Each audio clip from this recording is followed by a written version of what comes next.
दोस्तों, द्वापर युग में पांडवों यानी युधिष्ठिर, भीम, अर्जुन, नकुल और सहदेव को अपने पिता का मांस खाना पड़ा था।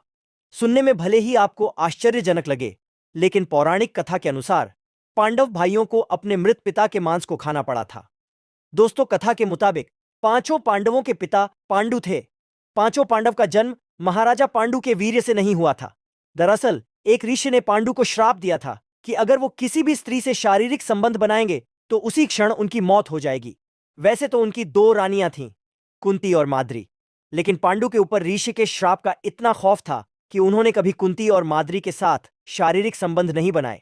तो सवाल उठता है कि उनके पांचों पुत्रों का जन्म कैसे हुआ।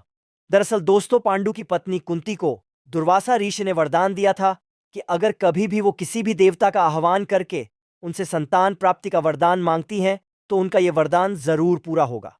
तो वरदान को चेक करने के लिए कुंती ने शादी से पहले सूर्य देव का आह्वान किया और उनकी गोद में एक नन्हा सा बालक आ गया। वह बालक कोई और नहीं बल्कि कर्ण थे। कुंती ने बालक को नदी में छोड़ दिया, जिसे बाद में किसी और ने पाला।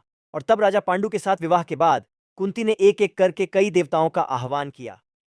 इसका फल यह हुआ कि ऋषि दुर्वासा के वरदान से कुंती को 3 पुत्र युधिष्ठिर, भीम और अर्जुन मिले और माद्री को 2 पुत्र नकुल और सहदेव मिले। दोस्तों, एक दिन पांडु ने माद्री से शारीरिक संबंध बना लिया। ऐसा करने की वजह से उन पर ऋषि के श्राप का असर हो गया और उनकी तत्काल ही मृत्यु हो गई।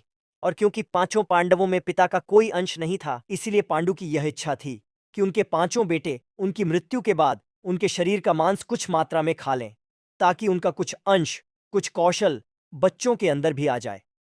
महाराज पांडु की इसी बात का मान रखते हुए युधिष्ठिर, भीम, अर्जुन, नकुल और सहदेव ने अपने मृत पिता के शरीर का मांस खाया था। दोस्तों, इसके साथ ही दूसरी कथा के अनुसार मृत पिता पांडु का मांस तो भाइयों ने मिलकर ही खाया था, लेकिन इसका सबसे ज्यादा हिस्सा सहदेव ने खाया था। मान्यता है कि सहदेव ने अपने पिता के मस्तिष्क के 3 पीसेस किए थे और जैसे ही उन्होंने पहला पीस खाया, उन्हें भूत का ज्ञान हुआ।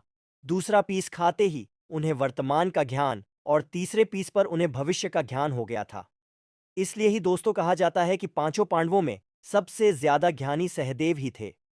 इसी वजह से महाभारत के युद्ध का नतीजा सहदेव ने पहले ही जान लिया था। तब भगवान कृष्ण ने सहदेव को यह श्राप दे दिया कि अगर उन्होंने युद्ध में होने वाली कोई भी बात किसी को बताई तो उनकी मृत्यु हो जाएगी।